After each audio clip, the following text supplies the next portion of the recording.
네, 안녕하세요. 네, 함께 기도하고 시작하겠습니다. 은혜와 사랑이 충만하신 거룩하신 하나님 감사합니다.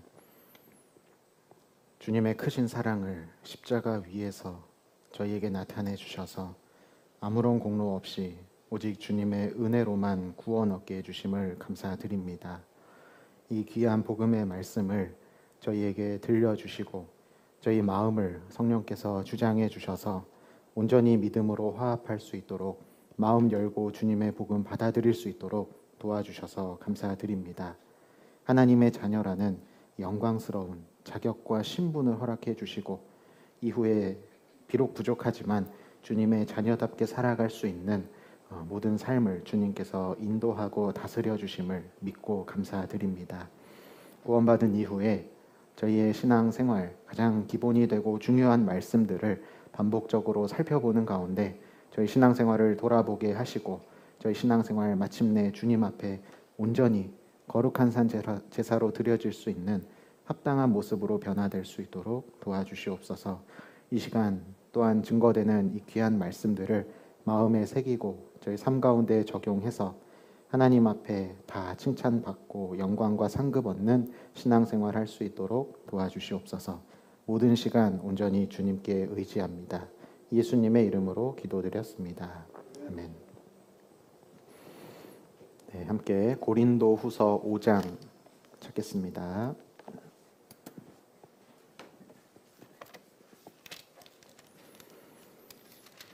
고린도후서 5장 8절부터 11절입니다. 고린도후서 5장 8절로 10절 말씀, 8절로 10절 말씀입니다. 제가 8절부터 읽겠습니다. 우리가 담대하여 원하는 바는 차라리 몸을 떠나 주와 함께 거하는 그것이라. 그런즉 우리는 거하든지 떠나든지 주를 기쁘시게 하는 자 되기를 힘쓰노라. 10절은 함께 읽겠습니다.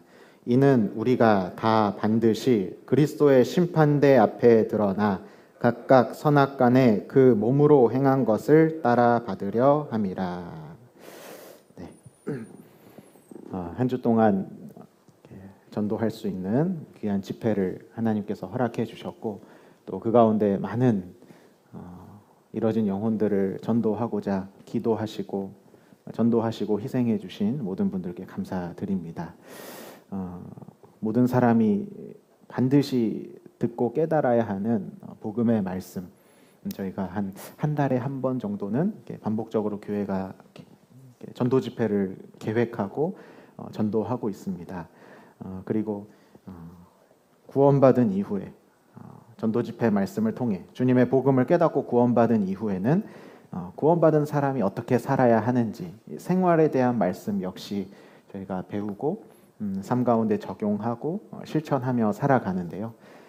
그 중에 꼭 필요한 핵심 12가지 주제를 우리 이삭부 시간에 함께 다루고 있습니다. 그래서 이 이삭부 시간은 되게 중요하죠. 구원받은 지 얼마 안 되신 분들, 새롭게 구원받으신 분들에게 그럼 이제 신앙생활은 도대체 어떻게 하는 거냐? 구원은 내가 받았는데 신앙생활은 어떻게 하는 거냐?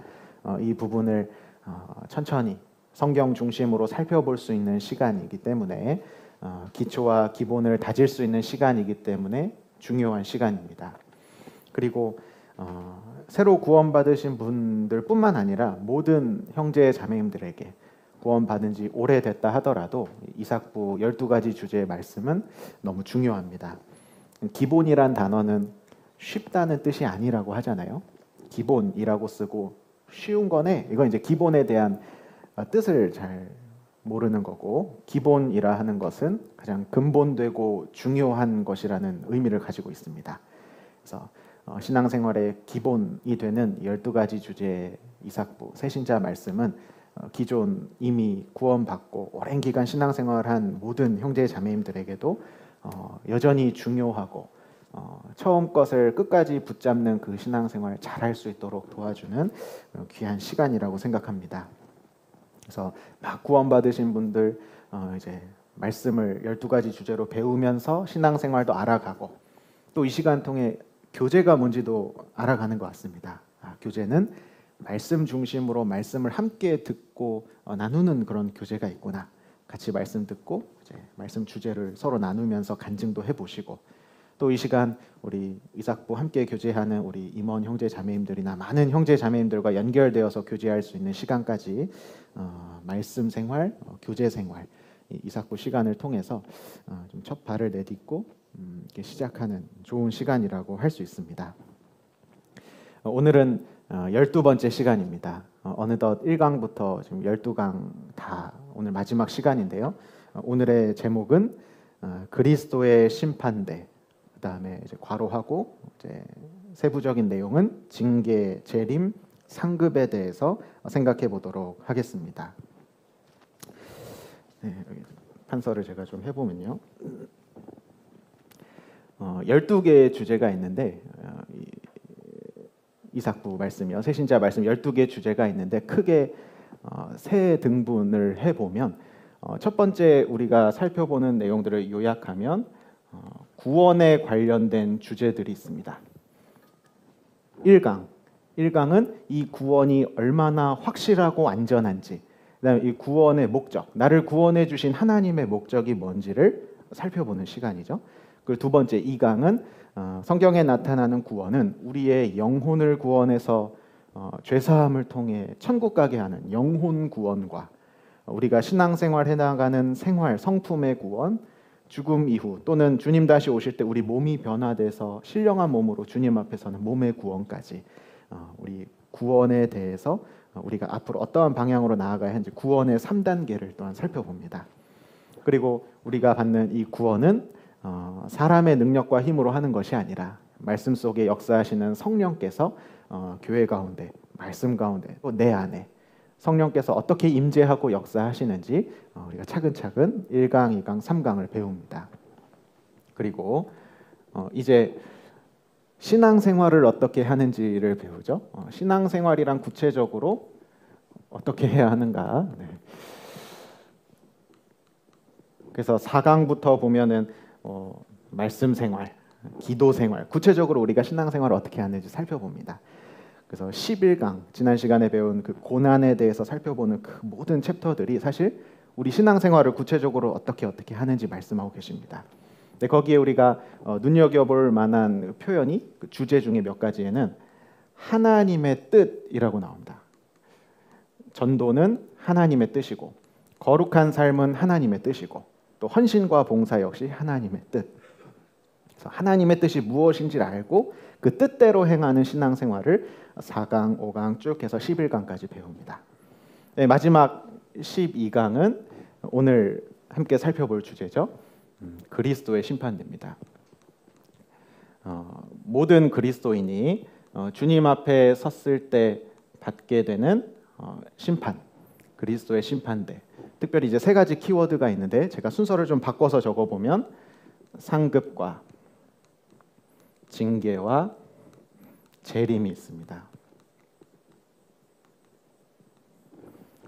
이렇게 세 가지 큰 주제들 안에서 우리가 12개의 주제를 배운다라고 할 수 있습니다. 그래서 제가 이렇게 세 가지를 적은 이유는요. 우리가 신앙생활의 목적, 신앙생활을 왜 할까? 신앙생활을 우리가 하는 이유 되게 중요하죠.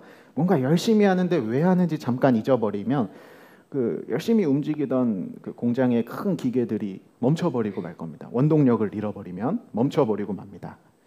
우리가 이 신앙생활이라는 것을 하는데 왜 하는 걸까? 첫 번째는 우리가 구원을 받았고 은혜를 입었기 때문에 그렇습니다. 여호와께서 내게 주신 모든 은혜를 무엇으로 보답할꼬? 나는 그냥 죄짓다가 지옥 가는 그런 안타까운 인생이었는데 나를 먼저 사랑하시고 은혜 베푸신 그 하나님의 구원, 우리가 값없이 구원을 얻었습니다. 그 구원받았다는 사실이, 그 확신이 우리를 신앙생활 잘 할 수 있도록 인도해 주신다라고 할 수 있겠죠. 받은 은혜가 크게 여겨질수록 더 큰 희생, 더 큰 사랑을 나타냅니다. 신앙생활은 우리가 받은 그 구원의 은혜에 보답하는 삶이라고 할 수 있습니다. 두 번째, 왜 우리는 신앙생활 하냐면 신앙생활은 하나님의 뜻이기 때문에 그렇습니다. 야고보서에 보면은 주의 뜻이면 내가 이것도 하고 저것도 하리라. 주의 뜻이면 하나님을 주라고 부르고 있죠. 하나님이 나를 구원해 주시는 순간 나는 마귀의 종이 돼서 지옥 갈 수밖에 없었는데 예수님의 십자가에서 흘려주신 핏값으로 보혈이라는 아주 가치 있는 돈과 같은 그 값을 지불해서 우리를 사신 겁니다. 나의 새로운 주인은 나를 사랑하시는 우리 하나님이 되셨고 그 하나님의 뜻이 있습니다. 주의 뜻이 무엇인가? 우리 이제 그걸 하게 되는 겁니다. 내 뜻이 여전히 살아있고 남아있어도 나를 구원해 주신 나의 주 하나님의 뜻이 있기 때문에 우리는 나를 굴복하고 내 육신의 소욕을 죽이고 주님을 따라갑니다. 읽기 싫어도 말씀 한번 읽어보고 들어보고 하기 싫어도 기도도 해보고 전도도 해보고 거룩하게 살아보고 헌신하고 봉사도 해보고 고난도 견뎌보고 우리의 신앙생활은 하나님이 우리의 주가 되시고 그 주의 뜻이 있기 때문에 따라가게 됩니다. 그리고 또 신앙생활을 하는 이유, 당신은 왜 신앙생활을 하십니까? 세 번째는 그리스도의 심판대가 있기 때문입니다. 우리가 지금 구원받은 이후에 신앙생활하는 모든 것들이 다 계수되어서 다 정산이 되어서 장차 주님 앞에 섰을 때 그 행한 대로 일한 대로 갚아주시는 상과 영광도 있고 책망이 있습니다. 그 그리스도의 심판대를 생각하면 내가 신앙생활 참 잘 해야겠다 생각할 수 있겠죠. 우리가 신앙생활을 하는 여러 가지 어떤 원동력 이유들이 있지만 크게는 세 가지입니다. 그 중에 하나인 오늘 그리스도의 심판대에 대해서 좀 살펴보고자 합니다. 그래서 제가 좀 준비한 그 개요 순서는 이렇게 상급, 징계, 재림 순서대로 좀 살펴보도록 하겠습니다. 하나님께 순종했을 때, 하나님께 불순종했을 때, 그럼 우리가 이 신앙생활을 그리스도의 심판대를 염두하고 신앙생활하는 모든 그리스도인들의 어떤 합당한 자세, 바라봐야 할 예수님의 재림, 이렇게 세 가지 좀 순서대로 생각해 보도록 하겠습니다. 고린도후서 5장 8절입니다. 8절에 우리가 담대하여 원하는 바는 차라리 몸을 떠나 주와 함께 거하는 그것이라. 사도 바울이 고린도 교회 형제 자매님들에게 말씀하십니다. 우리가 담대히 원하는 것이 있다. 내 소원이 있다. 차라리 몸을 떠나 주와 함께 거하는 그것이라. 사도 바울은 물론 아직 구원받지 못한 사람들 전도해야 하고 하나님께서 맡겨주신 사명이 있기 때문에 이 세상에서 열심히 신앙생활하고 전도하고 있지만 바울의 한편 마음에 소원이 있었습니다. 이 세상이 아닌 죽음을 건너가서 다시 하나님 앞에서 우리 천국에서 영원히 행복하고 기쁨 가운데 사는 천국에서의 삶을 소망하고 있었습니다. 그리고 9절입니다. 그런즉 우리는 거하든지 떠나든지 주를 기쁘시게 하는 자 되기를 힘쓰노라. 우리가 거하든지 이 몸 가운데 거하든지 내가 여전히 살아있든지 떠나든지 몸을 떠나 주님 앞에 가는 죽음을 건너가서 주님 앞에 가든지 살든지 죽든지 주를 기쁘시게 하는 자 되기를 힘쓰노라. 내가 비록 지금이라도 이 세상에 미련 없고 하나님과 영원한 천국에서 살고 싶지만 우리가 살아도 또는 죽어도 하나님의 뜻 안에서 우리가 살든지 죽든지 이 몸 안에 거하든지 떠나든지 주를 기쁘시게 하는 자 되기를 힘쓰고 있다. 바울의 어떤 간증이죠. 그리고 10절 말씀에 이는 우리가 다 반드시 그리스도의 심판대 앞에 드러나 각각 선악간에 그 몸으로 행한 것을 따라 받으려 함이라. 우리가 주를 기쁘시게 하는 신앙생활을 참 잘해야 하는데 우리가 몸을 떠나서 죽음을 건너가거나 주님 다시 오시는 그날 하나님 앞에 서게 되는 그리스도의 심판대가 있다 말씀하고 계십니다. 우리가 다 반드시 그리스도의 심판대 앞에 드러나 각각 선악간에 그 몸으로 행한 것을 따라 받으려 함이라. 성경은 분명히 말씀하고 계십니다. 그리스도의 심판대가 있다. 성경에 나타나는 심판대는 크게 두 가지입니다. 첫 번째, 이름을 붙이면 크고 흰 보좌에 하나님이 앉아 계셔서 백보좌 심판대라고 부르는 첫 번째 심판. 이 심판은 죽은 자들이 물온대소하고 하나님 앞에 나와서 자기 행위를 따라 책들에 기록된 대로 심판을 받습니다. 심판의 결과, 생명책에 기록되지 못한 자는 불못에 던지우더라. 구원을 받지 못한 사람들이 하나님 앞에 가서 자기가 살아온 모든 삶, 그 죄값에 대해서, 죄에 대해서 심판받고 지옥에 가는 심판이죠. 사실 그 심판에 들어간다는 것은 지옥 가는 건 이미 결정이 되었고, 지옥에서 어떠한 중한 형벌을 받을 것인지 형량이 결정되는 심판이라고 할 수 있습니다. 그게 이제 성경에 나오는 첫 번째 백보좌 심판대, 구원받지 못한 사람이 들어가는 심판대입니다. 그런데 우리는 요한복음 5장 24절 말씀처럼 심판에 이르지 않고 사망에서 생명으로 옮겼느니라. 우리는 구원을 받고 심판에서 면제가 됩니다.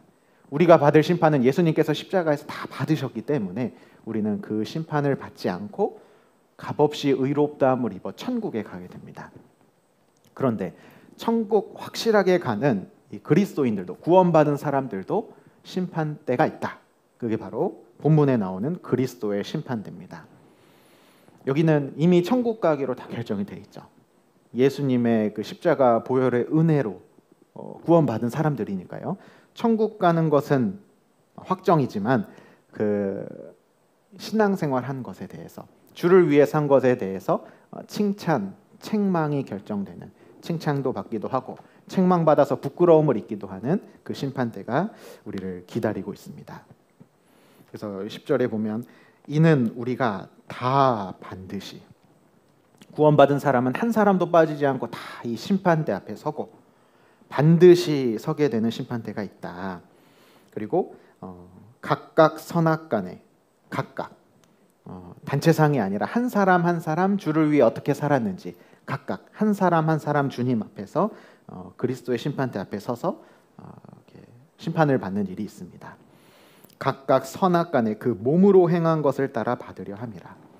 우리가 주를 위해서 어떻게 행했는지, 구원받고 그 은혜에 보답하는 삶을 잘 살았는지, 하나님의 뜻대로, 주의 뜻대로 순종하면서 잘 살았는지, 복음을 위해서 열심히 살았는지 각각 행한 대로 심판을 받는 심판대가 있습니다. 그래서 이 심판대에 대해서 어떻게 상급을 받는지, 또 책망은 어떻게 받는지, 우리가 그럼 아직 심판대 앞에 서기 전이니까요.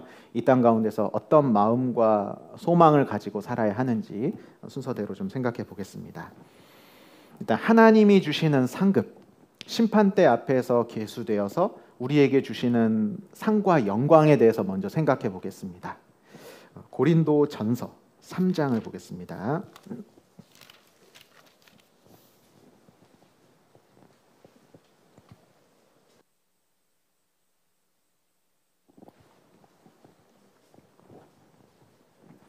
고린도전서 3장 10절입니다.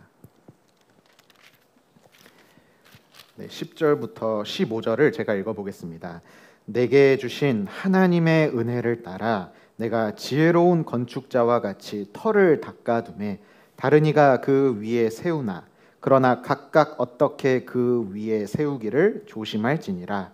이 닦아둔 것 외에 능히 다른 터를 닦아둘 자가 없으니 이 터는 곧 예수 그리스도라.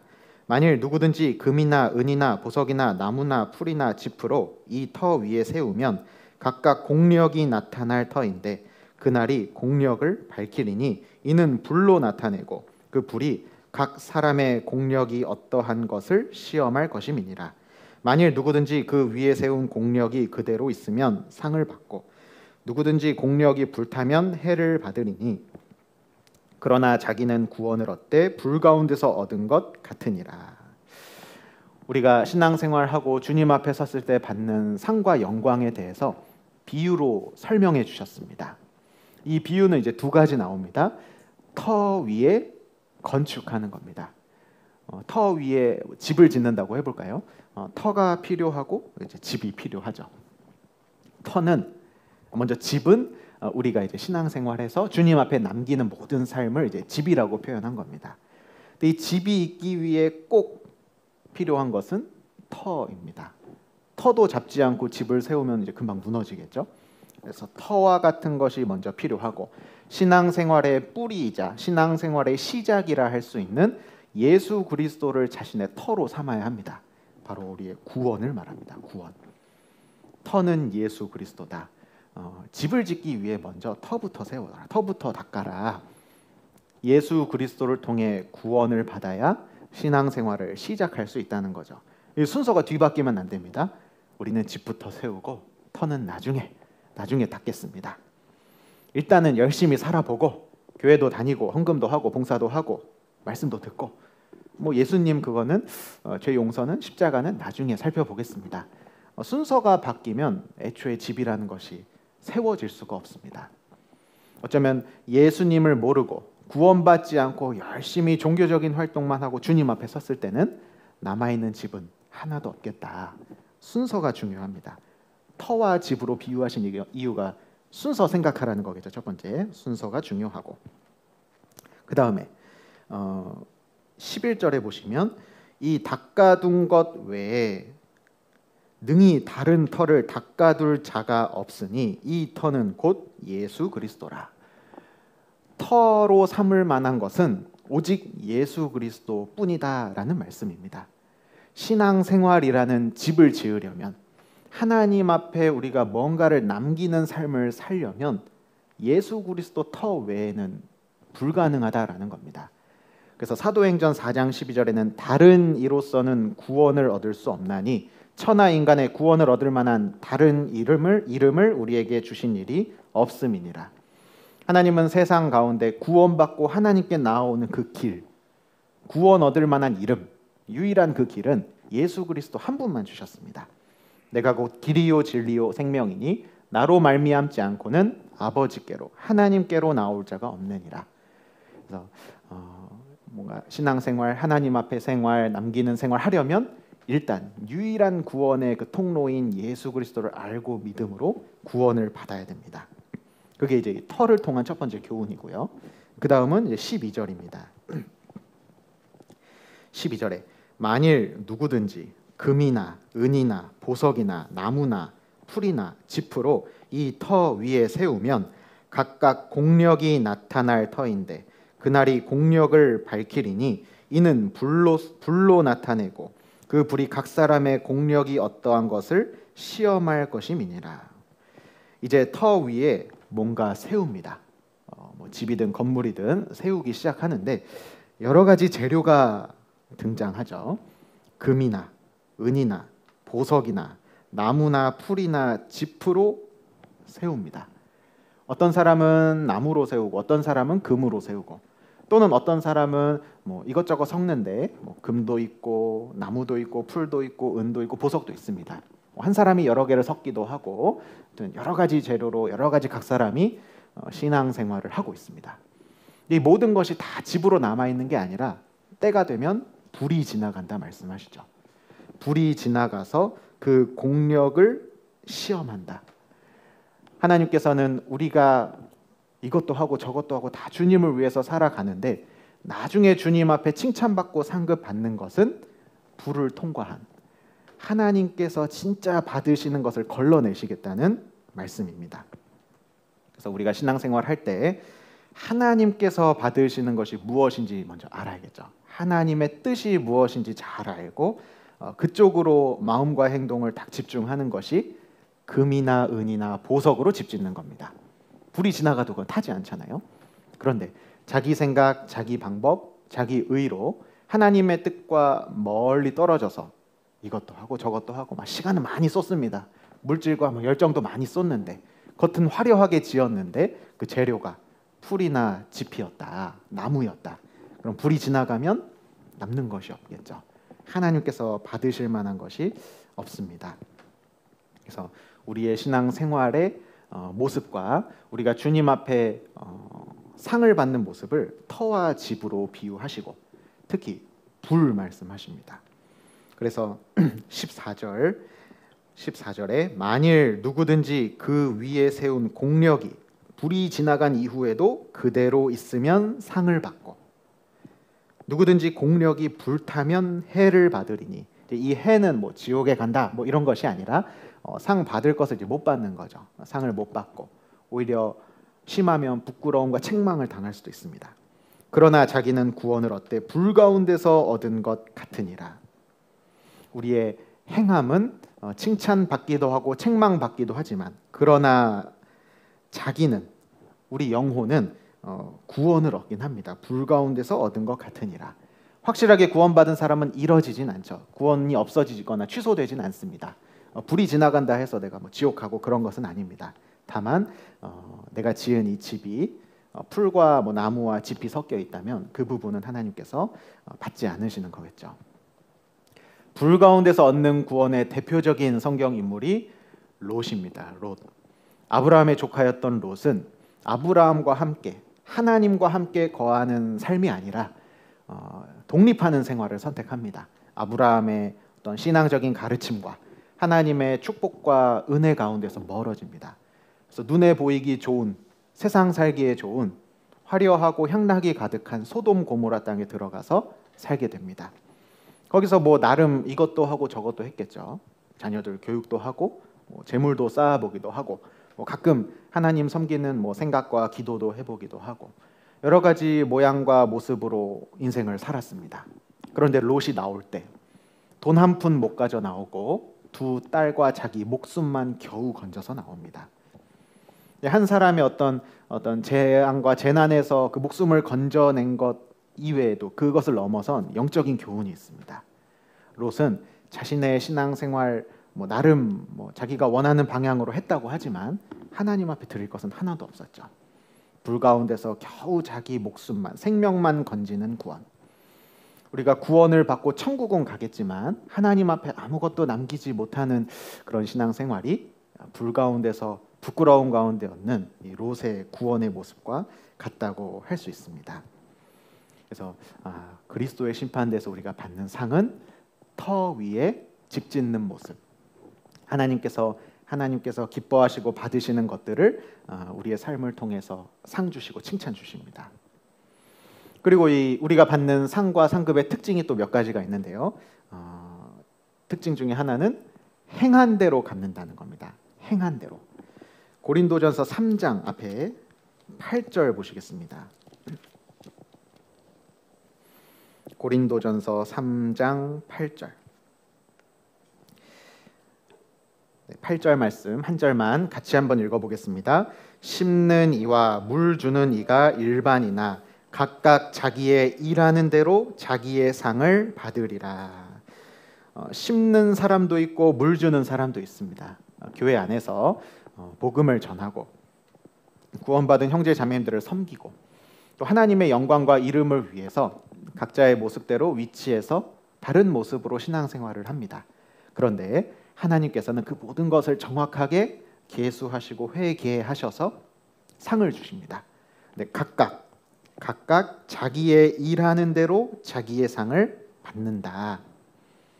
일하는 대로 받습니다. 구원은 은혜로 우리가 일한 것 없이 받지만 구원받은 이후의 신앙생활과 그에 대한 상은 우리가 신앙생활을 어떻게 했는지. 어떤 사람은 정말 금과 은과 보석 같은 집을 짓는 겁니다. 자기 생각과 의를 버리고 하나님께서 기뻐하시는 쪽으로, 구체적으로는 주님의 영광을 위해서, 이뤄진 영혼들이 구원받는 복음의 역사를 위해서, 또 형제 자매님들, 하나님의 사랑하시는 자녀들, 교회를 위해서 신앙생활을 잘했다. 그러면 금, 은, 보석과 같은 집이고 하나님 앞에 남는 거죠. 그래서 어떤 사람은 그 일한 대로 금은 보석과 같이 많이 받습니다. 많이 남깁니다. 근데 어떤 사람들은 또 일한 대로 받는데 복음과 관계없이 자기 의와 자기의 생각을 나타내는 신앙생활이라는 모양이긴 하지만 그 안에 하나님과 관계없고 복음과 관계없고 교회에 유익을 주지 않고 자기 육신과 자기 생각대로 하는 모든 것이 나중에 시간 지나면 나무나 풀이나 짚이었구나. 하나님 앞에 남는 게 없을 수도 있죠. 왜 이 사람과 저 사람은 남는 그것이 다릅니까? 그 답은 행한 대로, 일한 대로 갚는다. 일한 대로 받기 때문에 그렇습니다. 그래서 우리가 뭘 많이 한다도 중요하지만 하나님께서 기뻐하시는 것을 정확히 말씀 가운데 듣고 배우는 가운데 성령의 도우심 가운데 신앙생활을 잘 하는 것이 필요합니다. 행한 대로 받습니다. 또 행한 대로 받는다는 말씀 속에는 이런 의미도 들어있죠. 하나님은 정확하게 계산하십니다. 혹시 우리가 정말 주님의 뜻대로 힘있게 살았는데 하나님의 그 계산에서 누락하거나 10개 줘야 할 거 1개만 준다거나 그런 일은 없다고 말씀하시죠. 사람은 실수할 수 있겠죠. 이 사람이 일하고 그 어떤 마음과 정성을 들인 것을 사람이 판단하기는 어렵습니다. 하나님은 정확하게 판단하시고 행한 대로 갚아주십니다. 그래서 몇 구절을 제가 좀 찾아왔는데요. 마태복음 10장 42절에 또 누구든지 제자의 이름으로 이 소자 중 하나에게 냉수 한 그릇이라도 주는 자는, 옆에 있는 사람에게 냉수 한 그릇을 대접했는데요. 누구든지 제자의 이름으로, 내가 구원을 받았고 저 사람도 구원을 받았고 그 구원받은 성도를 섬기고자 하는 합당한 마음으로 냉수 한 그릇을 대접했습니다. 내가 진실로 너희에게 이르노니 그 사람이 결단코 상을 잃지 아니하리라 하시니라. 소자 중 하나에게 냉수 한 그릇 대접한 것, 사람이 계수할 때는 잊어버릴 수 있게 좀 사소한 일이라 생각할 수 있습니다. 하지만 하나님은 행한 대로 갚겠다, 일한 대로 상 주시겠다 약속하셨기 때문에 냉수 한 그릇 준 것도 결단코 그 상을 잃지 않는다. 안심하셔도 되겠죠. 내가 신앙생활 열심히 잘 하나님 뜻에 합당하게 살았으면 그대로 남는 겁니다. 행한 대로 받고 갚아주신다는 하나님의 약속이 있죠. 그래서 성경 여러 곳에 비슷한 말씀이 참 많이 있습니다. 아까 우리가 처음 읽었던 말씀 중에 10절에 이는 우리가 다 반드시 그리스도의 심판대 앞에 드러나 각각 선악간의 그 몸으로 행한 것을 따라 받으려 함이니라. 우리가 신앙생활을 어떻게 행했는지 일한 대로 행함대로 받는 것이 상과 영광입니다. 요한계시록 22장 12절에도 보라 내가 속히 오리니 내가 줄 상이 내게 있어 각 사람에게 그의 일한 대로 갚아주리라. 하나님께서 장차 주님 다시 오셨을 때 모든 그리스도인이 받을 상, 그의 일한 대로 갚아주겠다. 시편 18편 20절엔 여호와께서 내 의를 따라 상 주시며, 나에게 상을 주실 때 내 의, 이거 이제 내 잘못된 의가 아니라 내가 하나님 앞에 온전한 뜻 가운데 행하는 합당한 주님의 의, 내 행함에 따라서 하나님께서 상을 주신다 말씀하셨습니다. 행한 대로입니다. 우리의 상은 행한 대로 정확하게 계수해서 주신다 약속하셨습니다. 그러니까 자연스럽게 사람마다 행한 정도가 다르니까 상과 영광을 받는 정도도 다릅니다. 고린도전서 15장을 찾아보겠습니다.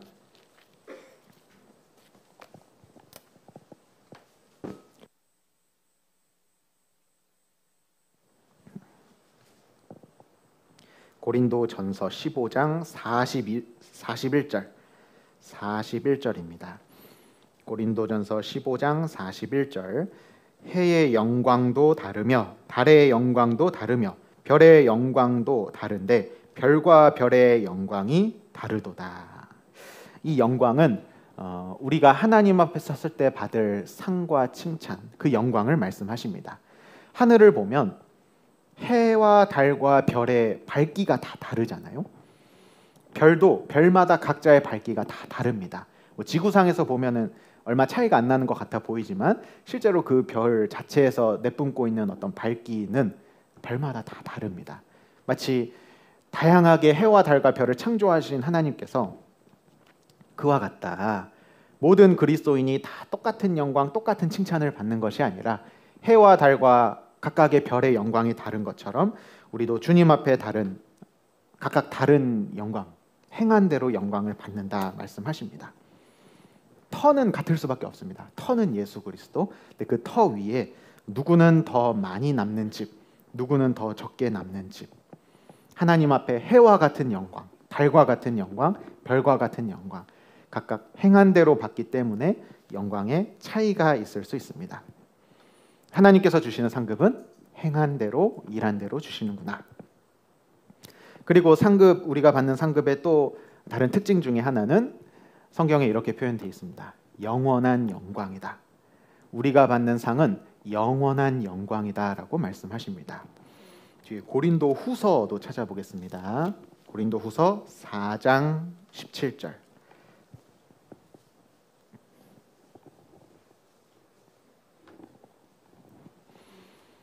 고린도후서 4장 17절 18절입니다. 우리의 잠시 받는 환난에 경한 것이 지극히 크고 영원한 영광에 중한 것을 우리에게 이루게 함이니 우리의 돌아보는 것은 보이는 것이 아니요 보이지 않는 것이니 보이는 것은 잠깐이요 보이지 않는 것은 영원함이니라.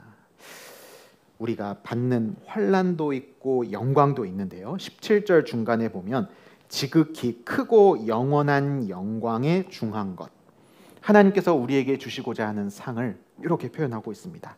지극히 크다, 지극히 영원하다, 중한 것이다.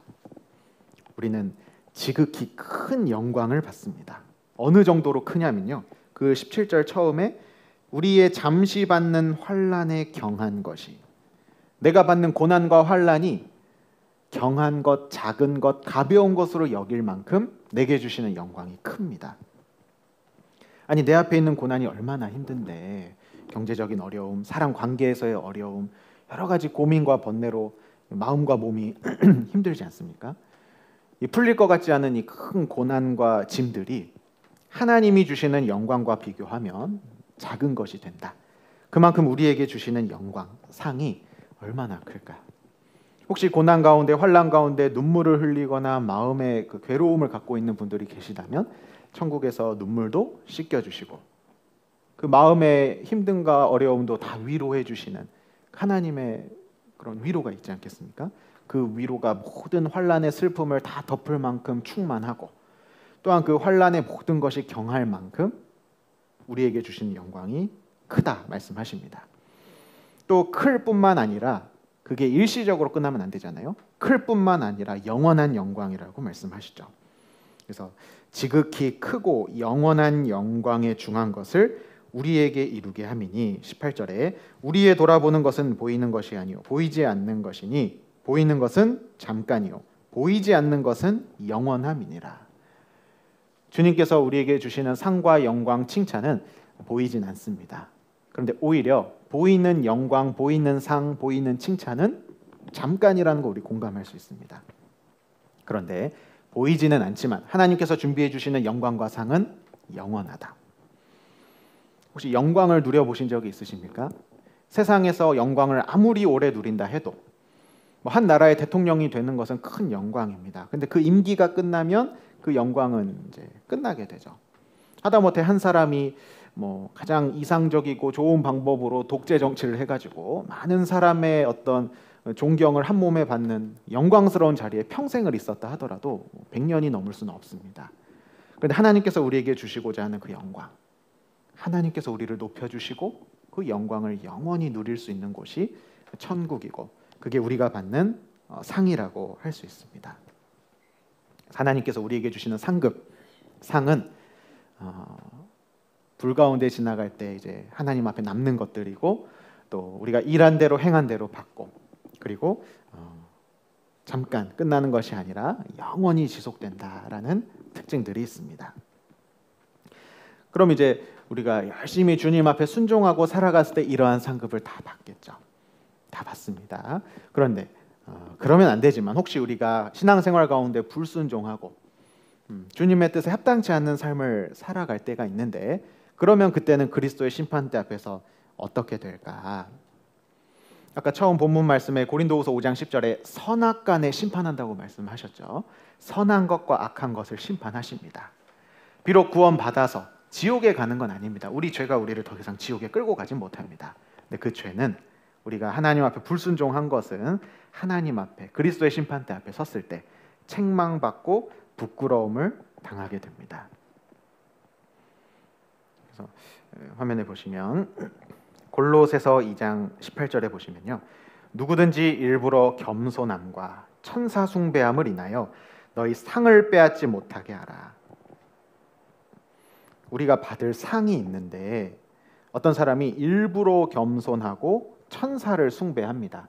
골로새 교회 그 당시에 있었던 여러 가지 잘못된 교리와 죄들이 있었는데 대표적으로 두 가지를 언급하신 거예요. 구원받고 골로새 교회 안에서 신앙생활을 하고 있는 형제 자매님들이 죄를 지을 수 있겠죠. 하나님 앞에 불순종하는 겁니다. 겸손한 것 같은데 일부러 겸손한 척이죠. 그러니까 사실은 교만하다는 겁니다. 교만한데 하나님은 그 마음 다 알고 계신데 겉으로 인정적으로 사람 앞에서 겸손한 척, 속으로는 하나님도 교회도 다 판단하면서 겸손한 척. 골로새 교회에 이런 분들이 계셨습니다. 그리고 천사 숭배. 우리는 좀 이게 상상하기 좀 어려울 수 있는데 이 당시에는 좀 연약한 신앙 가운데 하나님도 섬기고, 성경에 천사도 나오니까요. 막 천사도 섬기고 이런 이제 잘못된 합당치 못한 죄들이 있었습니다. 그럼 일부러 겸손함과 천사 숭배함을 인하여 너희 상을 빼앗지 못하게 하라. 상을 빼앗지 못하게 하라. 이건 이제 무슨 말씀이냐면, 일부러 겸손한 그런 모습이 없었다면, 천사 숭배 안 했으면 우리가 받을 상들이 있잖아요. 근데 우리가 죄를 지어서 불순종해서 받아야 하는 그 쌓아져 있는 상들을 못 받는 겁니다. 잘만 하면 받을 수 있었는데 그걸 이제 못 받는 상을 이제 빼앗겼다라고 표현하시는 거죠. 그리스도의 심판대 앞에 서면 그 사실을 깨닫게 될 겁니다. 너무 부끄럽겠죠. 하나님이 책망하실 겁니다. 내가 너를 위해서 상을 쌓아 두었는데 이거 다 깎아 먹었다. 빼앗겼다. 우리는 부끄럽고 책망받는 그런 시간이 있다라고 할 수 있습니다. 그래서 요한 2서 1장 8절에도 보시면 너희는 너희를 삼가 우리의 일한 것을 잃지 말고 오직 온전한 상을 얻으라. 온전한 상이 뭘까? 상을 잃지 않는 거죠. 우리가 열심히 순종했을 때 정말 영원하고 지극히 큰 상들을 받아야 하는데 그거 이제 못 받고 가서 책망받고 있으면 이게 상 빼앗긴 거잖아요. 받을 수 있었던 것을 못 받게 되는 겁니다. 하나님께서는 온전한 상을 얻으라. 온전한 상. 제발 신앙생활 할 때 책망받을 일 하지 말아라. 여기요, 책망 받지 않을 순종하는 진짜 신앙생활 잘하면 막 주려고 막 바리바리 써놓고 계신 겁니다. 온전한 상 받자. 책망받지 말고 상과 영광만 받기를 바라는 하나님의 마음이죠. 온전한 상을 받아야 된다. 그래서 우리가 순종하지 못하고 하나님 앞에 합당치 못한 신앙생활을 할 때는 책망을 받습니다. 참 감사한 게요, 그냥 하나님이 네 알아서 해 하고 나중에 보자, 냅다 이제 책망하고 막 이러실 수도 있는데, 하나님께서는 우리가 상을 잃지 않기를, 받을 수 있는 상들을 어떻게 하면 다 받기를 원하시는 그 마음에 우리의 신앙생활 가운데 중간중간 책망을 하십니다. 요걸 이제 우린 징계라고 하죠.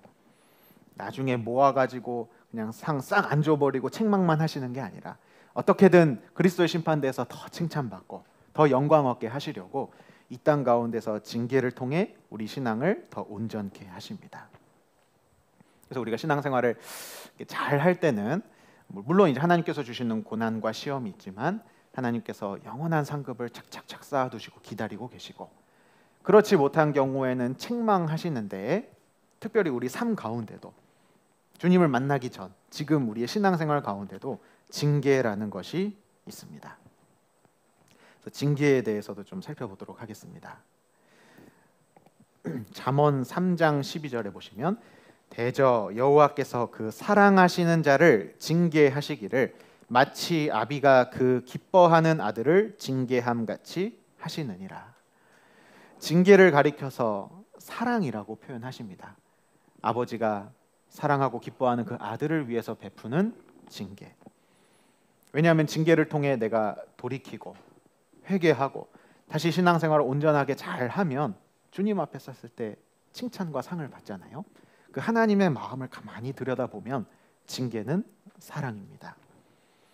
그래서 저희 히브리서 12장, 징계에 대한 말씀이 좀 자세히 나와 있는 히브리서 12장 살펴보겠습니다. 히브리서 12장 5절입니다.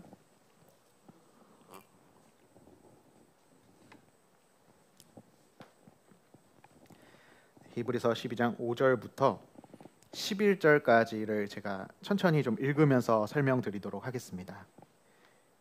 히브리서 12장 5절입니다.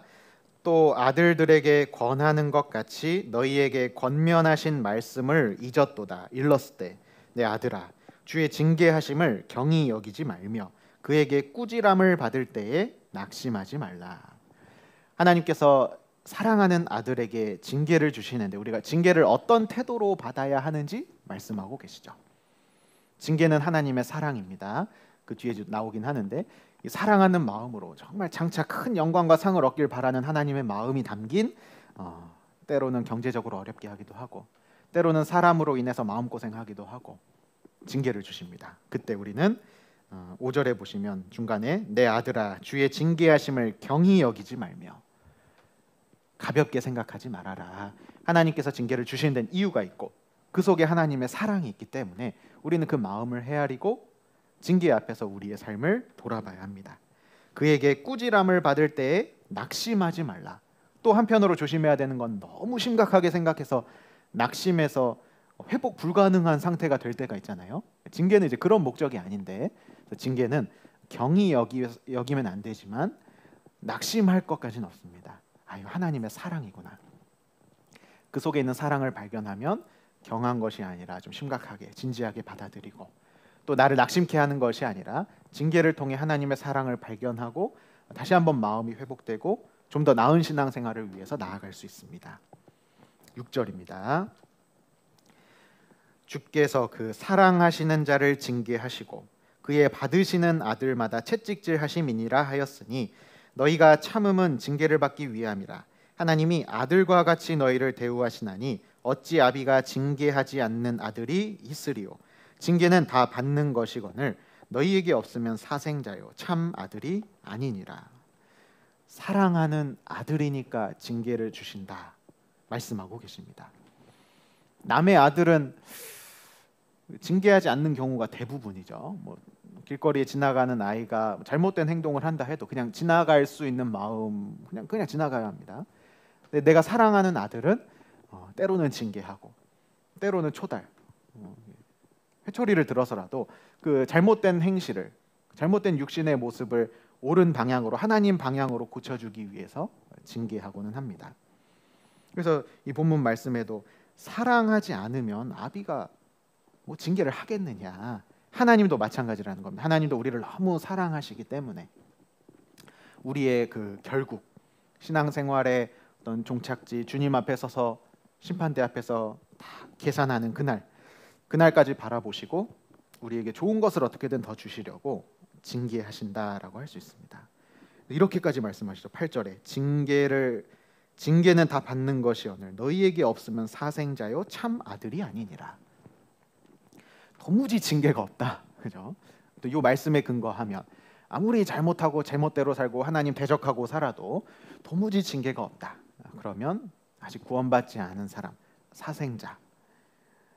하나님께서 그 사람이 구원받을 수 있도록 고난을 허락하긴 하지만 징계는 주시지 않죠.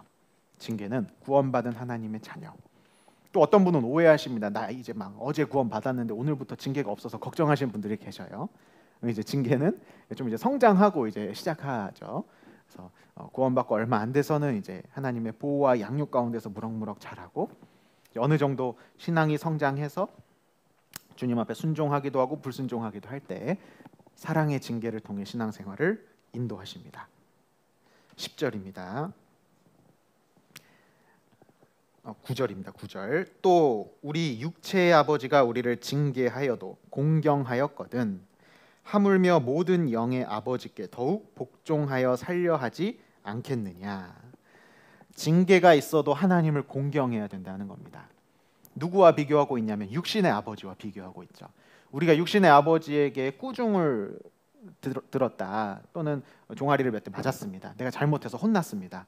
그럼 그때부터 아버지와 원수가 되고 대적이 되어서 평생 보지 않고 이런 일은 없지 않습니까?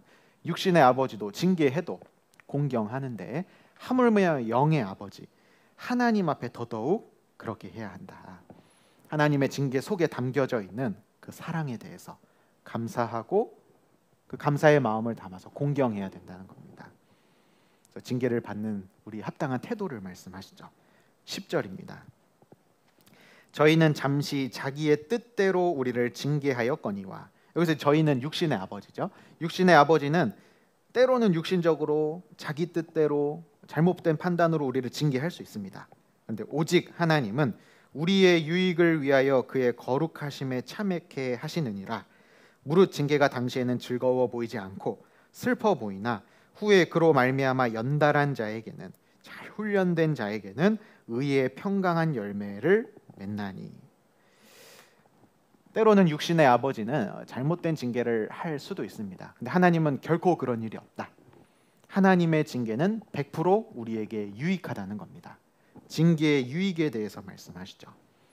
징계를 받으면 우리는 하나님의 10절 후반부에 그의 거룩하심에 참여케 하시느니라. 우리가 유익을 얻습니다.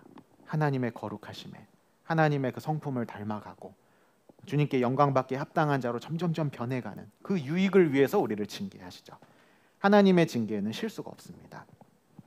그 11절에는 후반부에 그로 말미암아 연달한 자에게는, 그 징계를 통해서 돌이키는 것이 잘 훈련된 사람은 의의 평강한 열매를 맺는다.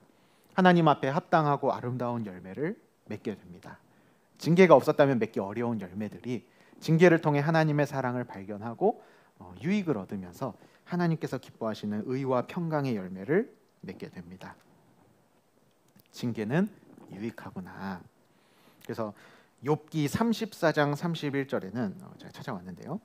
징계의 유익 중에 가장 대표적인 유익입니다.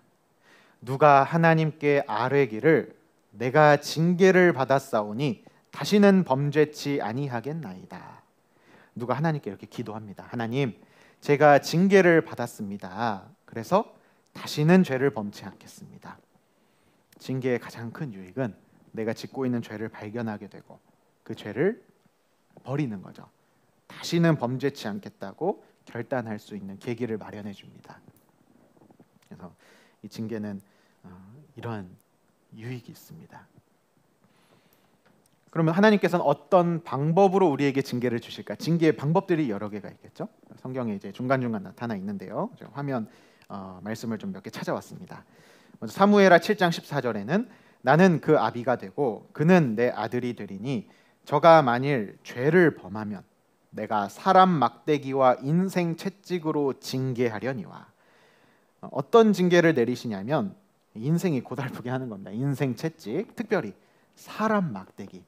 내 주변에 있는 사람 때문에 내가 힘들고 고생하는 경우가 있습니다. 하나님께서 그 사람을 들어서 징계하신다라고 말씀하시는 겁니다.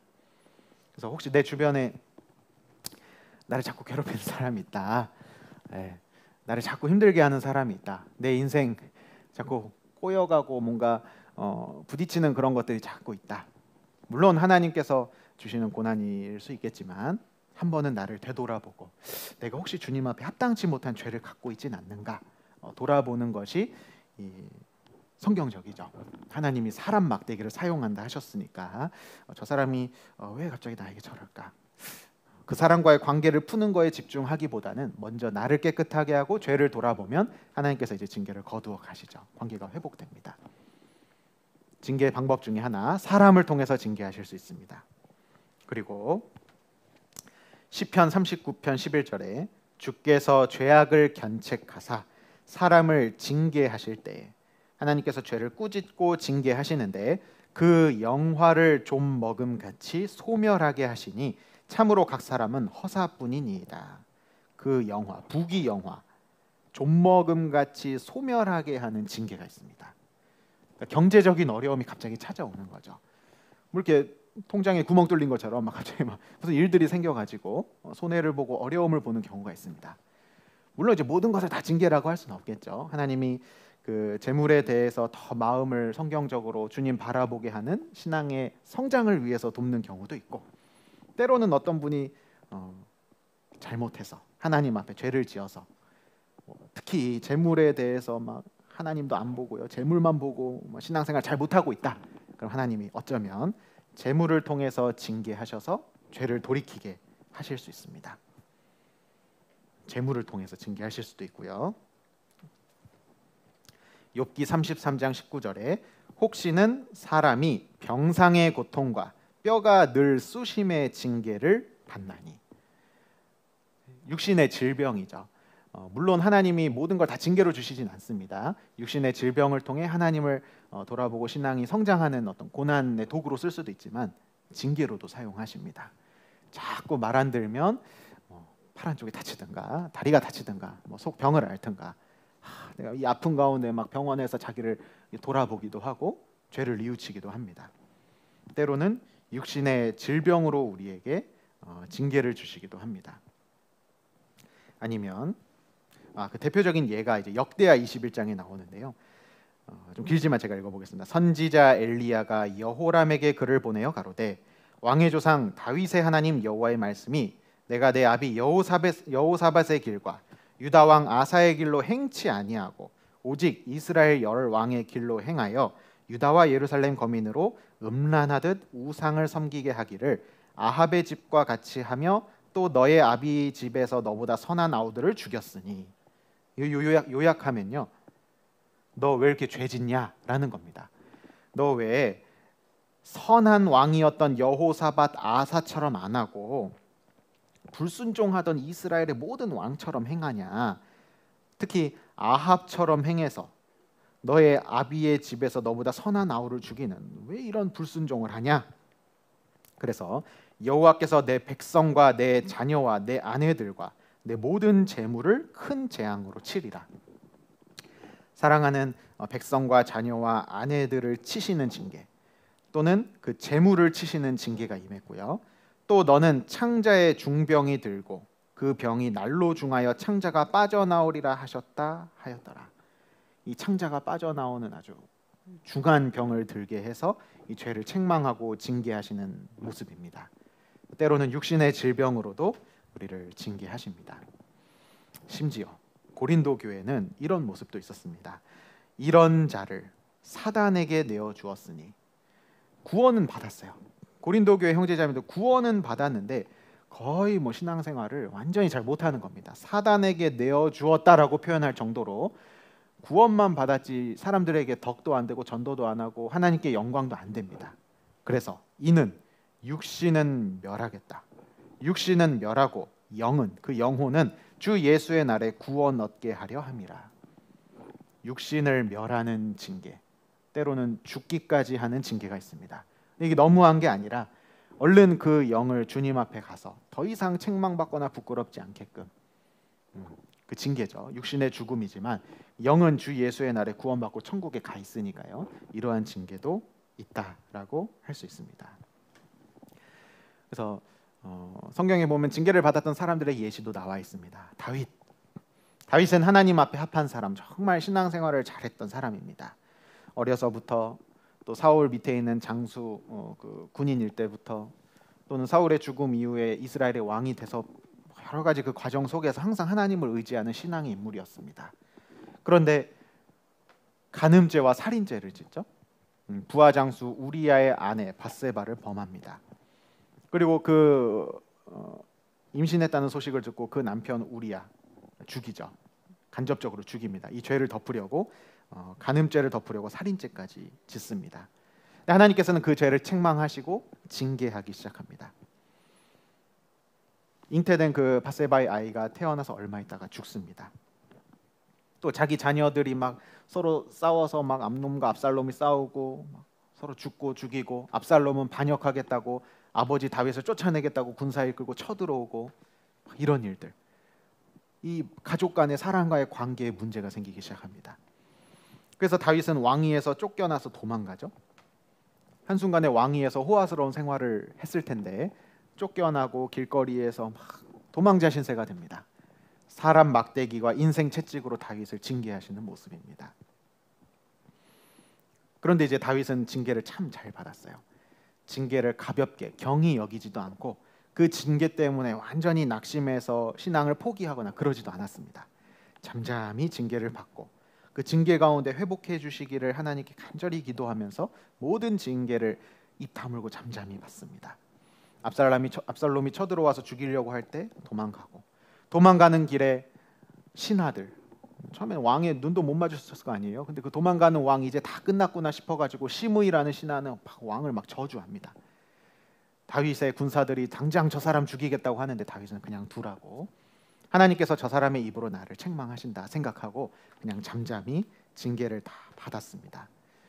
오히려 하나님을 끝까지 사랑하고 끝까지 공경하는 태도를 취했고 나중에는 징계로부터 완전히 회복되고 다시 왕위를 회복하고 하나님 앞에 더 굳건한 모습으로 신앙생활을 할 수 있도록 주의 거룩하심에 참여하는 자가 됩니다.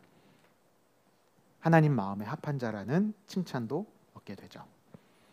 그걸 나중에 다윗 노년에 다윗이 이제 수종들 사람이 필요하니까 신하들이 수넴 지역에 사는 아리따운 여인 아비삭을 다윗의 침소로 들여보내줍니다. 수종 들라고. 물론 이제 왕이니까 이 여인을 또 잠자리를 취해서 간음죄를 지을 수도 있었지만 다윗은 그 여인과는 동침하지 않습니다. 징계를 통해서 신앙이 성장했고 다시 죄를 반복적으로 짓지 않는 아주 모범적인, 물론 징계를 받았다는 것 자체가 죄를 짓긴 했지만 아주 모범적인 어떤 징계받는 모습을 다윗에게서 볼 수 있습니다. 또 그 이면에 그 다윗을 향한 하나님의 사랑도 결국에는 회복시키시고 더 풍성한 은혜와 축복을 내려주시는 하나님의 사랑도 발견하게 됩니다. 또 징계받았던 인물이 삼손이 있습니다. 삼손은 이성이 취약한 사람이었습니다. 틈만 나면 이제 어디로 가냐면 블레셋으로 이렇게 구경 갑니다. 사람 구경, 무슨 세상 구경.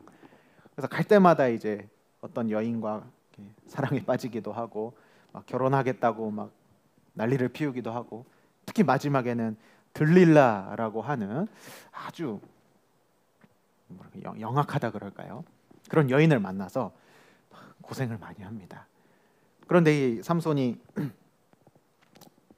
결국 그 죄를 끊지 못하고 끝까지 들릴라에게 푹 빠져가지고요. 자기 힘의 근원을 말해버리고 블레셋 사람들에게 붙잡혀서 두 눈이 뽑히고 짐승처럼 노예처럼 막 부려집니다. 사람 막대기와 인생 채찍으로 징계하는 모습이죠. 그런데 죄를 돌이킵니다. 삼손도 돌이키죠. 눈이 다 뽑히고 맷돌을 막 끌고 있는 상황에서 죄를 돌이키고 다시 한 번만 저에게 힘을 달라고 간절히 기도합니다. 하나님은 삼손을 회복시켜 주셨고 삼손 본인도 죽긴 했지만 이 큰 기둥 두 개를 무너뜨리면서 수많은 그 블레셋 사람들을 죽이면서 회복하면서 주님 앞에 서게 됩니다. 그래서 살았을 때 죽인 사람보다 죽을 때 죽인 사람이 더 많다고 히브리서 11장 믿음장에 삼손의 믿음을 칭찬하고 계십니다. 삼손도 징계를 받긴 했지만 하나님 앞에 회복하는 모습이 있었고 하나님은 그 사랑으로 결국 그 징계가 사랑이었다는 걸 우리 나중에 알 수 있습니다. 삼손이 나중에 믿음장에 올라가면서 하나님께 칭찬받기 위해 물론 죄 지으면 안 되지만 징계가 필요했구나. 하나님이 가장 좋은 것으로 주셨다는 것을 알 수 있습니다. 그래서 우리는 하나님 앞에 잘한 것은 상 받고 잘 못한 것은 책망을 받고 특히 그 책망에 앞서 이 땅 가운데서도 징계를 받습니다. 그래서 이제 상과 책망과 징계를 어느 정도 좀 간단하게 살펴봤는데요. 그럼 이제 그리스도인의 합당한 자세가 무엇일까? 오늘 말씀을 통해서 내 생활에 적용해야 할 합당한 자세와 마음가짐은 무엇이 있을까? 먼저 징계에 대해서 바라보는 시선이 좀 달라져야 됩니다. 징계는 하나님의 사랑이구나. 하나님의 사랑을 발견하고 그 속에서 혹시 내가 징계를 받고 있다면 하나님이 주시는 유익을 얻어야 합니다. 자신의 죄를 돌아보고 회개하는 가운데 주의 거룩하심에 참여하는 그 주님이 주시는 그 사랑 속에서 주어주시는 그 유익을 다 얻어야 합니다. 징계에 대해서는 그렇고요. 또 상과 영광과 칭찬에 대해서 우리는 어떤 자세를 가져야 할까? 첫 번째는 사모하고 소망해야 됩니다. 상주심을 바라봐야 됩니다. 히브리서 11장 24절입니다.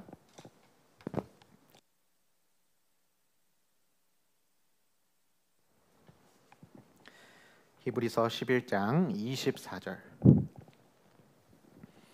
믿음으로 모세는 장성하여 바로의 공주의 아들이라 칭함을 거절하고 도리어 하나님의 백성과 함께 고난받기를 잠시 죄악의 낙을 누리는 것보다 더 좋아하고 그리스도를 위하여 받는 능욕을 애굽의 모든 보화보다 더 큰 재물로 여겼으니 그 뒤에는 같이 읽어보겠습니다. 이는 상 주심을 바라봄이라. 모세의 신앙생활은 하나님이 주시는 상을 바라보고 사는 신앙생활이었습니다. 상을 바라봤기 때문에 24절에 바로의 공주의 아들이라 칭함을 거절할 수 있었죠. 이거는 하나님 앞에 남는 게 아니구나. 나무와 풀과 집과 같은 거겠다. 거절한 겁니다. 그리고 25절에 도리어 하나님의 백성과 함께 고난 받기를 더 좋아합니다. 이게 금과 은과 보석과 같은 거구나. 잠시 죄악의 낙을 누리는 것은 불타 없어지는 거구나. 포기하는 겁니다. 26절에 그리스도를 위하여 받는 능욕, 이거는 남는 거구나. 애굽의 모든 보화, 이거는 남지 않는 거구나. 모세는 상을 바라봤습니다. 상을 바라볼 때 신앙생활을 잘 할 수 있습니다. 포기해야 할 것을 포기할 수 있고요. 거절할 것을 거절할 수 있고, 대신에 어떻게든 취해야 하고 얻어야 하는 것은 잘 할 수 있습니다. 그게 때로는 고난의 길이라 하더라도, 능욕받는 길이라 하더라도 상이 무엇인지를 알고 하나님의 뜻이 무엇인지 알고 상주심을 바라보고 있으면 우리는 신앙생활을 분별하면서 잘 할 수 있습니다. 빌립보서 3장도 찾아보겠습니다. 빌립보서 3장 13절.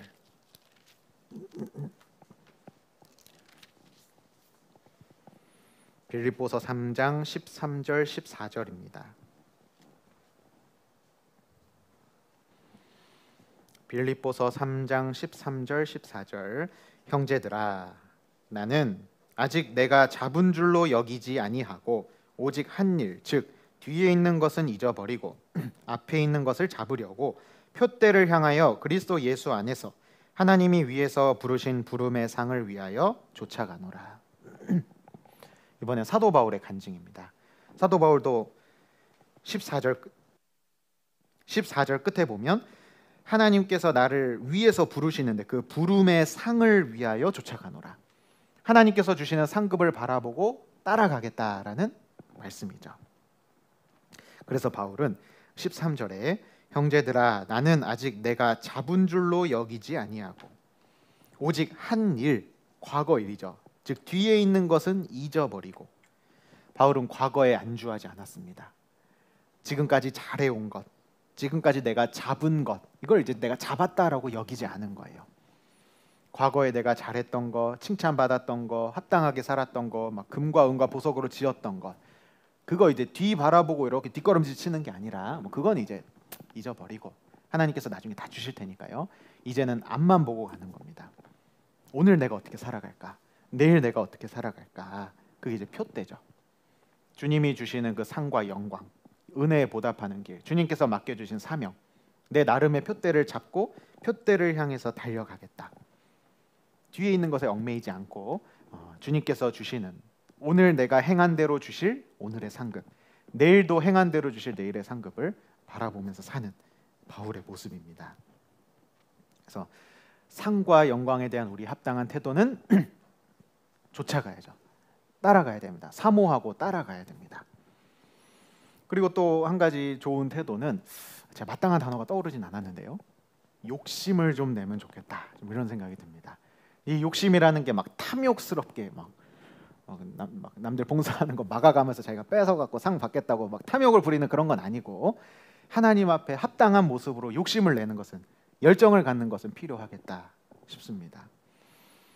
이제 제가 제 자신을 이렇게 돌아보면서, 아까 이제 구원받고 신앙생활하는 여러 가지 원동력이 있는데, 저는 이 그리스도의 심판대, 하나님께서 주시는 상에 대해서 그렇게 큰 욕심이 없다는 것을 제 자신의 모습을 한번 발견한 적이 있습니다. 천국 가니까 뭘 또 많이 또 달라고 하나, 천국 가서 그래도 행복하고 즐겁게 살 텐데 적당한 상 받고 적당한 어떤 칭찬 받고, 이렇게 막 확고하게 생각한 건 아니지만 은근히 제 마음 속에서 이 상에 대한 어떤 열정과 욕심이 점점 식어가고 있다는 걸 발견하게 됩니다. 그러면서 이제 타협하죠. 더 희생할 수 있는 기회가 있지만 이렇게까지 해야 될까? 내가 죄와 피 흘리기까지 싸우지 않고 그냥 상에 대한 욕심까지는 없는데, 근데 그게 잘못됐다는 것을 좀 깨닫게 됐습니다. 왜냐하면 우리는 뭔가를 아무튼 의지하고 바라보고 살아가는데 제가 하늘의 상급과 주님이 주시는 영광을 바라보지 않고 그거에 대한 욕심이 그렇게 없다는 건 반대로 말하면 이 땅에 지금 소망을 두고 있구나라는 생각을 하게 되었습니다. 내가 욕심 없어서 되게 막 인자하고 막 마음이 넓은 그런 게 아니라 내가 하늘의 소망을 두지 않고 있다는 것은 땅의 소망을 두고 있구나. 그러니까 좀 표현이 그렇지만 살만하다는 겁니다. 제가 지금 이 땅에서 살만하니까 위를 안 쳐다보고 그냥 뭐 주시면 받고 이제 이런 마음이 은근슬쩍 들어왔구나 반성하게 됐습니다. 상은 욕심을 내야겠다. 우리 이 땅에서는 무명한 자잖아요. 세상에서는 전도한다고 뭐라고 하고 주일날 뭐 빠진다 뭐라 하고 술 안 먹는다 뭐라 하고 또 주님 앞에 합당하게 거룩하게 살아가려면 무시하고 막 천대받습니다. 근데 이 가운데서 인정받지 못하고 마음에 고통받고 힘들지만 주님이 주시는 상급 바라보고 살아가는 거잖아요. 그러니까 100% 상으로 위로를 받고 힘을 얻을 수 있습니다. 그런데 이제 여기에 점점 욕심이 사라진다는 건 핍박이 좀 덜하고, 그죠? 손가락질 좀 덜 받고 사람들한테 인정도 좀 받고 세상에서 좀 유명한 자가 될 때 그런 마음이 들어올 수 있겠다. 그래서 요한계시록 2장에 보면 서머나 교회 형제 자매님들이 환난과 궁핍 가운데 많은 핍박 가운데 경제적인 어려움 가운데 신앙을 잘 지키고 있습니다. 그런데 잘 지키고 있는 서머나 교회 형제 자매님들에게 예수님께서 한마디 하셔요. 죽도록 충성하라. 이렇게 말씀하십니다. 아니 왜 열심히 하고 있는데 잘하고 있는데 왜 죽도록 충성하라고 하실까? 죽도록 충성하라. 그리하면 생명의 면류관을 내게 주리라. 서머나 교회 형제 자매님들은 아유 나 고난 받고 있는데 환난 받고 있는데 왜 죽도록 충성하라 하실까? 주님 너무하시네. 이렇게 생각 안 했을 거예요. 생명의 면류관 바라보고 끝까지 충성하고 신앙을 지켰습니다. 왜냐하면 그들에게 세상은 의지할 곳이 없었어요. 환난, 궁핍 세상에서 의지할 곳이 없었습니다. 오직 바라보는 건 하늘뿐이었고 그 마음을 잘 아시는 주님은 하늘에 어마어마하게 지극히 크고 영광스러운 생명의 면류관을 준비하고 약속해 주시는 겁니다. 서머나 교회 형제 자매님들에게 최고의 위로였겠죠. 그거면 된다. 우리 마음에도 상과 영광, 칭찬을 사모할 뿐만 아니라 욕심을 좀 내서 그거 하나만 바라보고 이 세상 가운데 고난도 이기고 환난도 이기면서 사는 것이 합당한 자세라고 할 수 있습니다. 그리스도인의 합당한 자세의 징계에 대해서 또 상급에 대해서 바라보는 태도들이 있습니다. 그다음에 또 그리스도인의 합당한 자세는 재림을 기다리는 자세입니다. 오늘 세 번째 마지막 주제 좀 간단하게 말씀드리겠습니다. 재림. 상과 영광을 기다린다는 것은 다시 오실 주님을 기다리는 거죠. 왜냐하면 주님께서 다시 오셔서 구원받지 않은 사람들은 백보자 심판대에서 구원받은 사람은 그리스도의 심판대에서 영원한 상과 칭찬을 주시는 그게 이제 준비되어 있습니다. 그러니까 주님 얼른 오십시오. 얼른 다시 오십시오. 제가 주님의 재림을 기다립니다. 주님 앞에 지금 비록 부족하지만 열심히 고난 가운데 신앙생활하고 있는데 주님 오셔서 다 위로해 주시고 칭찬해 주시고 영광 주시는 그날을 바라보며 살고 있습니다. 이게 그리스도인의 합당한 자세라고 할 수 있습니다. 요한계시록 22장 함께 보시겠습니다.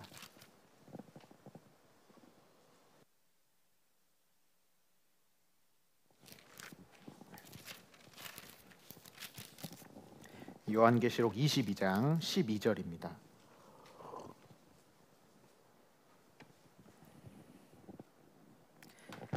요한계시록 22장 12절 같이 한번 읽어보겠습니다. 보라 내가 속히 오리니 내가 줄 상이 내게 있어 각 사람에게 그의 일한 대로 갚아주리라.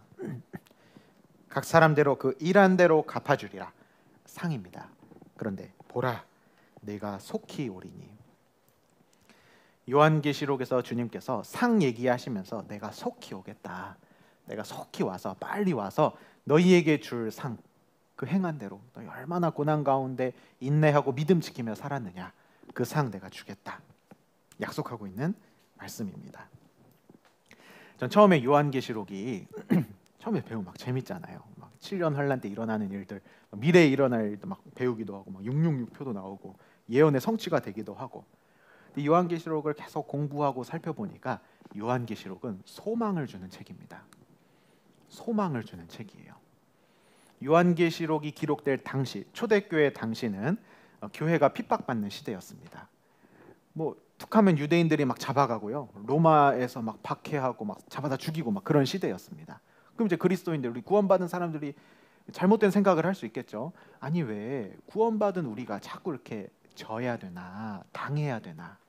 근데 그런 가운데 사도 요한을 통해 요한계시록을 기록했고 많은 사람들에게 읽게 했습니다. 근데 요한계시록에 뭐가 나와요?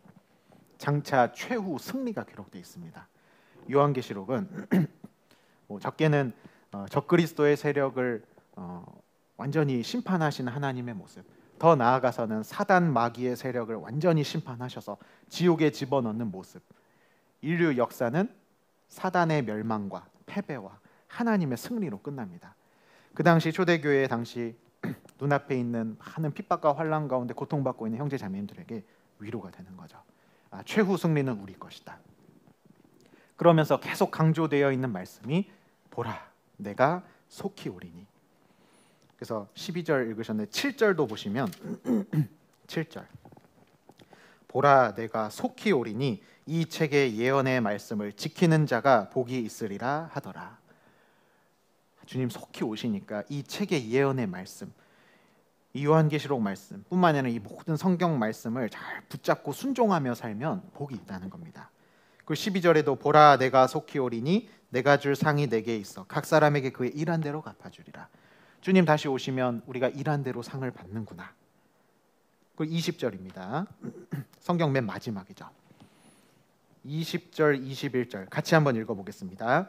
이것들을 증거하신 이가 가라사대 내가 진실로 속히 오리라 하시거늘 아멘. 주 예수여 오시옵소서. 주 예수의 은혜가 모든 자들에게 있을지어다. 아멘. 마지막 성경을 마무리하시면서 주님께서는 내가 진실로 속히 오리라. 요한계시록은 주님의 재림을 환상을 통해 보여주시고 이 약속이 속히 이루어질 거다. 특히 우리 시대의 요한계시록을 읽는 우리 형제 자매님들에게 너무나 와닿는 말씀이잖아요. 주님 금방 오시는구나. 우리는 주님의 재림 이후에 있을 칭찬과 영광과 상급을 기다리는 자세가 필요합니다. 그래서 주님의 재림을 우리가 이제 기다리는 합당한 자세가 보고 계신 새싹이 열매되어 책자에도 이제 몇 가지 소개가 되어 있는데, 첫 번째는 교제 가운데 거하면서 주님의 재림을 기다리는 것이 필요합니다. 우리는 성령을 받았고 성령의 가르침을 따라 신앙생활을 하고 있기에 이 성령 안에서 그대로 거하는 것이 필요합니다. 주의 강림하실 때에 우리로 담대함을 얻어 그 앞에서 부끄럽지 않게 하려 합니다. 우리가 이 안에 계속 거하고 있으면 주의 강림하실 때, 주님 다시 오실 때 우리가 부끄러움을 당치 않고 주님께 칭찬과 영광을 받게 됩니다. 저도 이제 가끔 생각해 봐요. 주님 다시 오시는 그 순간 나는 과연 어디서 뭘 하고 있을까? 뭐 알 수는 없지만 한 가지 좀 기도하는 것은, 바라는 것은 내가 이 교제 밖을 떠나서 세상 가운데 있다가 주님 만나선 안 되겠다.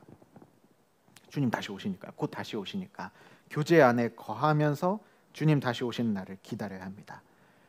마지막까지, 이 땅에서 마지막까지 내가 멋지게 막 살아가다가 주님을 만나면 너무 좋겠다.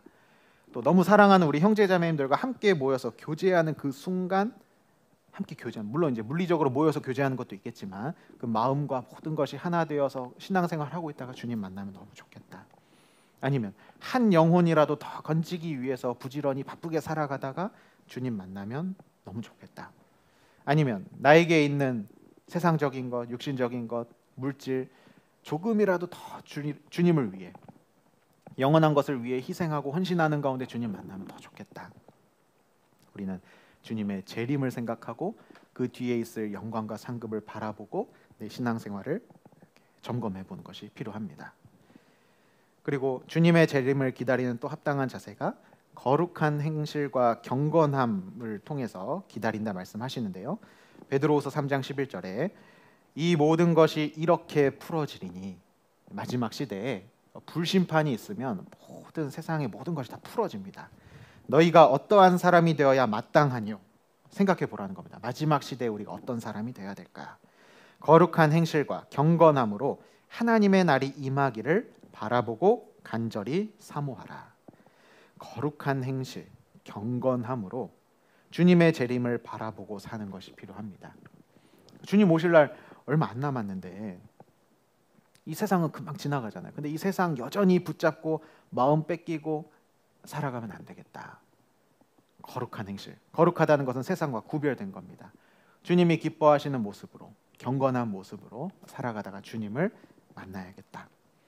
요한일서 2장 17절에 이 세상도 그 정욕도 지나가되 오직 하나님의 뜻을 행하는 이는 영원히 거하느니라. 이 세상도 지나가고 정욕도 지나가고 우리는 이 마지막 시대 어떻게 살아야 할까? 주님 다시 오시니까 하나님의 뜻을 행하는 이는 영원히 거하느니라. 하나님의 뜻을 행한 사람은 영원한 것을 남기게 됩니다. 그래서 우리는 거룩한 행실과 경건함으로. 또 야고보서 5장 7절 8절에는 그러므로 형제들아 주의 강림하시기까지 길이 참으라. 보라 농부가 땅에서 나는 귀한 열매를 바라고 길이 참아 이른 비와 늦은 비를 기다리나니 너희도 길이 참고 마음을 굳게 하라. 주의 강림이 가까우니라. 혹시 지금 속에서 부글부글 끓고 있는 것이 있으실 수 있잖아요. 이제 막 재고 있는 겁니다. 내가 며칠까지 참을 수 있을까? 막 이제 끝까지 참는 것이 좋습니다. 무슨 일인지는 잘은 모르겠지만 주님의 강림하시는 날, 주님 다시 오시는 날이 가깝습니다. 조금만 더 참으면 그 인내가 주님 앞에 영원한 것으로 바뀌어서 나에게 돌아올 텐데 얼마 남지 않았잖아요. 그러니까 세상 가운데서 부도덕하고 나를 너무 그리스도인이라고 핍박하는 그런 것들, 또는 교회 안에서 오해와 여러 가지 잘못된 것으로 나를 힘들게 하는 것들, 조금만 더 참아보자. 데살로니가전서 1장 3절에 소망의 인내라는 말씀이 있습니다. 재림에 대해서, 천국에 대해서, 상과 영광에 대해서 소망이 있으면 인내할 수 있습니다. 그래서 이 인내를 하나님이 참 기뻐하시거든요. 그러니까 주님의 재림을 바라보고 끝까지 참는 것이 필요합니다. 딱 못 참고 화내는 순간 주님 앞에 가면 너무 부끄러울 것 같아요. 아쉬운 마무리, 그죠? 마무리를 잘 하고 끝까지 길이 참다가 주님을 만나는 것이 우리의 합당한 삶이라고 할 수 있습니다. 한 절만 더 보고 정리해 보겠습니다. 디모데후서 2장입니다. 디모데후서 2장 10절.